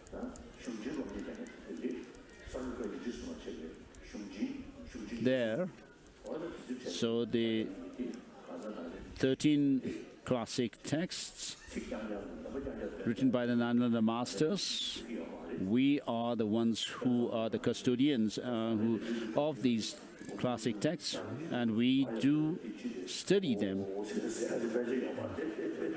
So in Master Nagarjuna and Aryadeva and so forth did not sit together and chant prayers with these deep, called multiphonic voice and so forth, but they wrote texts and they taught their students, and in this way they preserved and promoted the teaching. And so in the past, such monasteries were, such a tradition was well known for the classic studies of the classic texts, and Sajja Pandita himself wrote the treasury of reasoning or logic. And so it was very prevalent in such a tradition in the past to study the classic texts, but today, if we have to actually search for those who are the true custodians of this tradition of learning the classic text of the Nalanda Masters, we would find the densas, the seeds of learning, the Drebung Sera and Ganden, and so forth. And so far, even after coming into exile, we have our people in these monasteries have done well, and we should still keep up with our good work.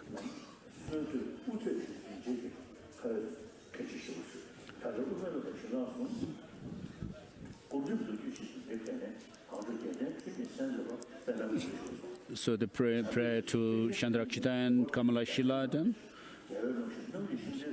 And next comes Arya Sangha, and after him comes Vasubandhu.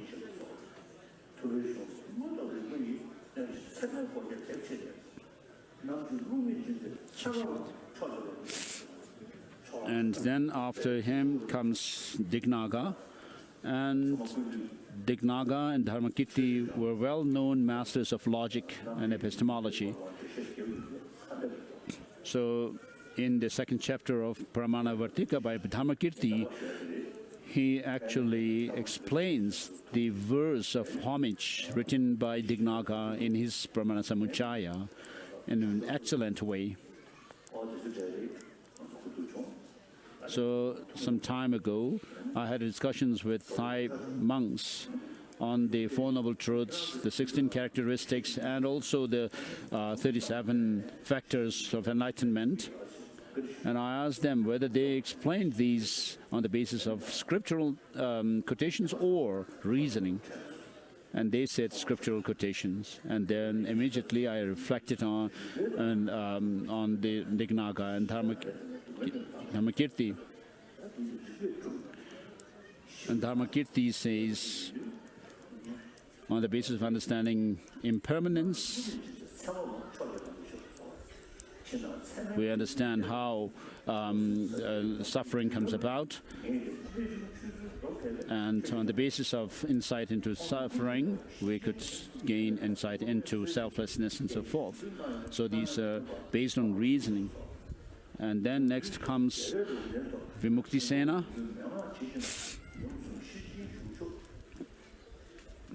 And after Vimuktisena comes Haribhadra. So Haribhadra is the commentator to the Paramita scripture based on Abhisamaya Alamkara by Maitreya. And then next is Gunaprabha for our Vinaya practice of monastic code of discipline.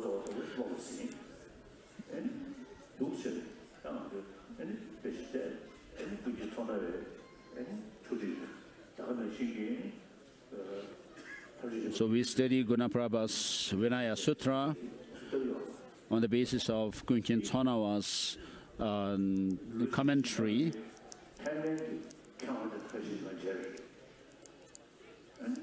And one year, I met some Thai masters.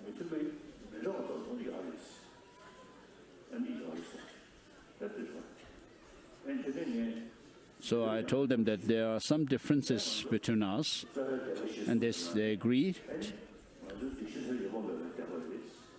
And then I explained about the Vinaya tradition that we follow, saying that we follow the Mula Sarvastivada tradition, whereas you, in Thailand, follow that of the Theravada tradition in Pali. And our Vinaya texts are in Sanskrit.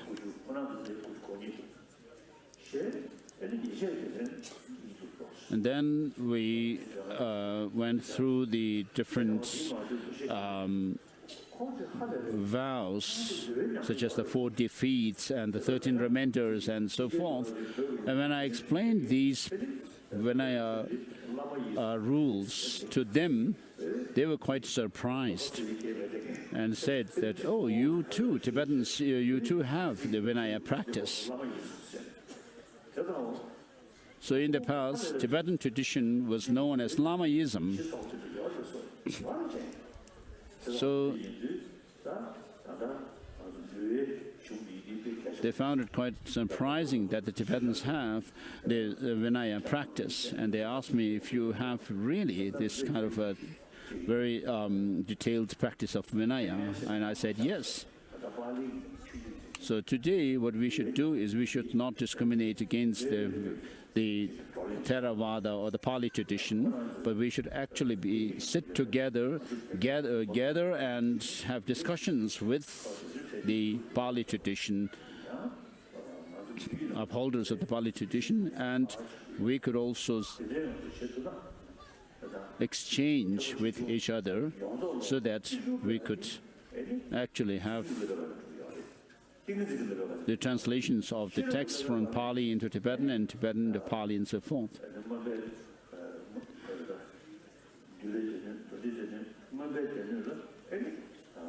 So we have the 3 collections of the teaching of the Buddha, Sutra, Vinaya and Abhidharma. So Vinaya is something which is a shared practice. So we need to really have more gatherings and sharings amongst ourselves.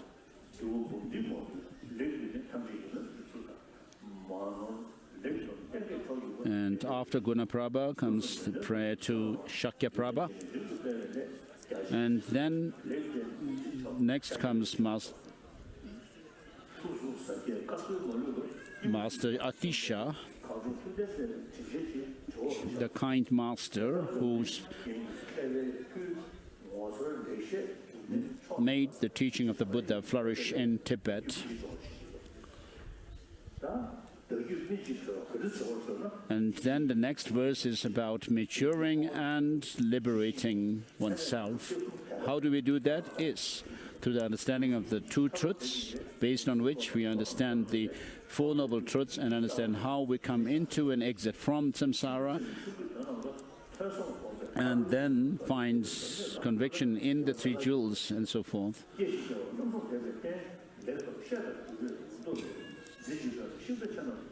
And next is a prayer to become someone like those of the 17 Nalanda masters. And next is avoiding wrong living, so that the monastics and so forth could live right living, and the teaching of the Buddha may spread on the face of this earth.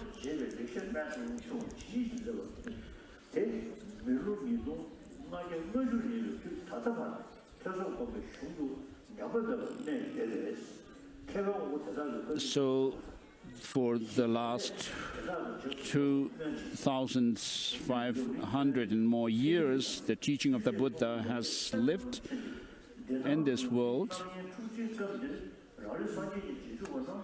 So today,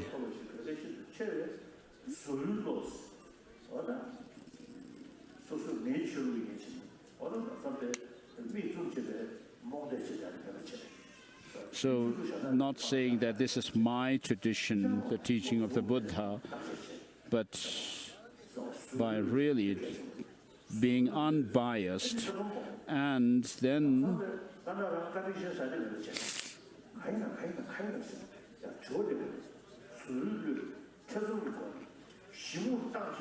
with a skeptical attitude towards the teaching, we should search the teaching of the Buddha, investigate into the teaching of the Buddha, and therefore I found it indispensable to study the teachings, the writings of the 17 Nalanda masters. And on top of this, the traditional 6 ornaments and 2 sublime masters, of whom there are Thangpa paintings. I have added 9 more, such as Buddha Palita and so forth, and made up the 17 Nalanda masters and commissioned the Thangpa painting of it. I who am at the last row of the followers of the Nalanda tradition, Tenzin Gyatso. I wrote it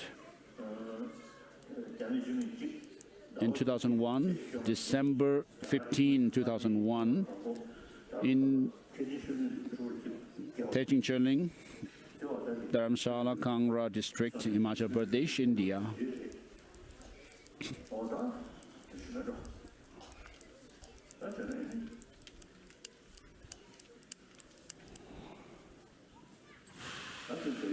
So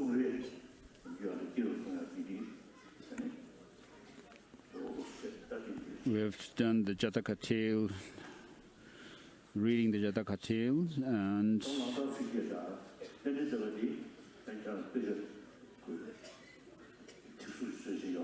so you have the book of the teaching, in praise of the Buddha for teaching Tibetan origination, and also the 8 verses of mind training. So the 8 verses, of course, teach the bodhicitta and understanding dependent origination. But if you really need to, if you want to understand in detail the dependent origination of things, you should study Master Nagarjuna's Mula Madhyamaka Karika.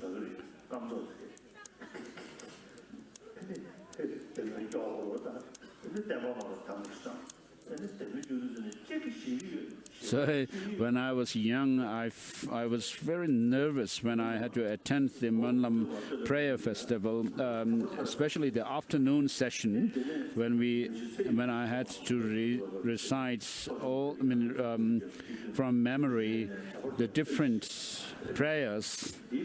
So I felt as if I was fainting.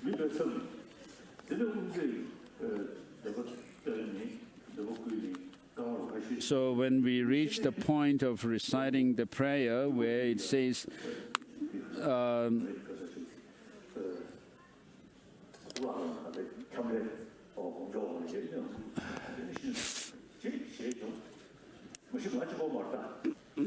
so it was the first time that I felt such nervousness that I couldn't see the pigeons that were flying around in Chokhang area.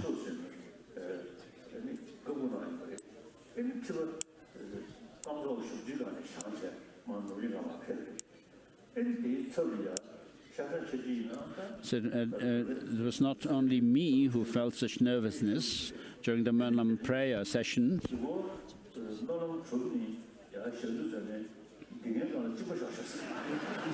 So one of the Gaden Tripas was actually presiding over Mönlam prayer, and he was called by the 13th Dalai Lama. And instead of that Gaden Tripa, someone else was put on the throne, and the person, when the prayer was done, then people found that he had actually wetted the throne cushion.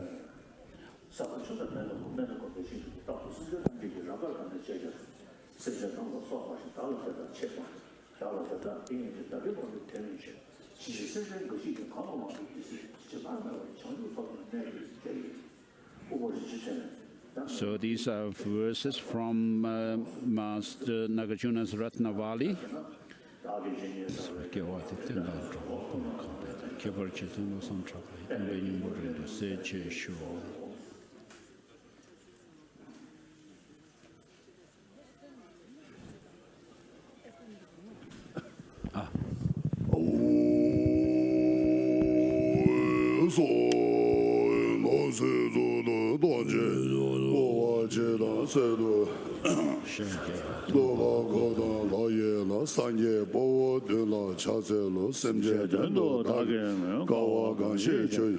Dage dewa dangwa ye denwa ye ren ba ye je nge nge nebe che da range sowa yo no ye se je bo wa she ye je denwa lenwa ba ye je bo da bo mo chungwa da no da na je shin da je je chang jo che da ye denwa ye ren ba ye je dage san je rang zang ye nye de ba da ma da ne dang song da la je je be denwa ye ren ba ye je ge wa she wa do ma da du nge na so ye Chang jo dong do de je be den ba yu re ma ju je da ge zhe de je da ga do yu re de je ju shou ju san ye nge je be den ba yu re ma ju je da nge zhe de da de be da do de je ba sim je dong je de de do da de yu re ma ju je zhe de da do de je sim je nye mo sim je nge zhe je ju be den ba yu re ma sam de nam da su me da den ze gang ge je nye ba ko be de de da ge den ba yu re ma ju je de do da ge ne ka do na da de je je do ma ye de be da ge den ba ba ju ji sa wo ju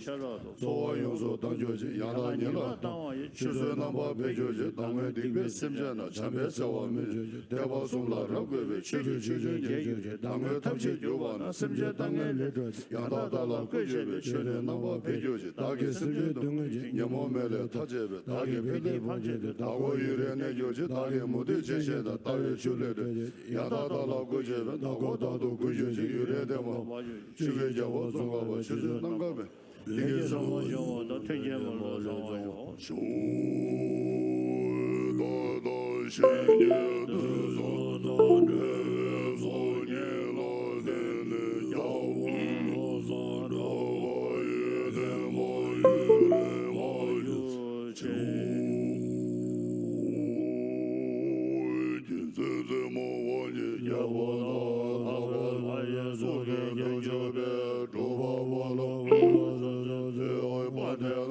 nam je tra shi ro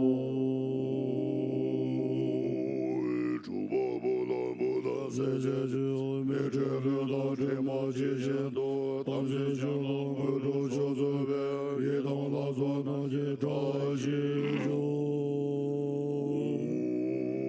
shu ju ro la je ze ra go je shu ju ju ju go la ra go be shu ju ro go yong su ju ju shu ju san ye na je tra shi ro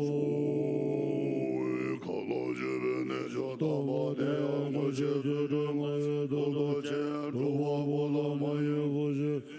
so kan ru so je da ji jo mu se jo den de ge chang a ru su je ro wa je be ga sa wu je jo wa je ge je wa je jo su ma do ge da ji jo 주의 원주반의 라마다 로함의 배전의 고조소 도대소 마대소 가려소 예배샤며 세제자의 남과 재성계 수시로라는 배사와예 도대자수배서 유래도 내시릴레 쇼주 야바쇼 사바수 대모의 즈보예 느베속의 내대 영화시 따두시를 저베즈레와 도대쇼주 예배 라시 me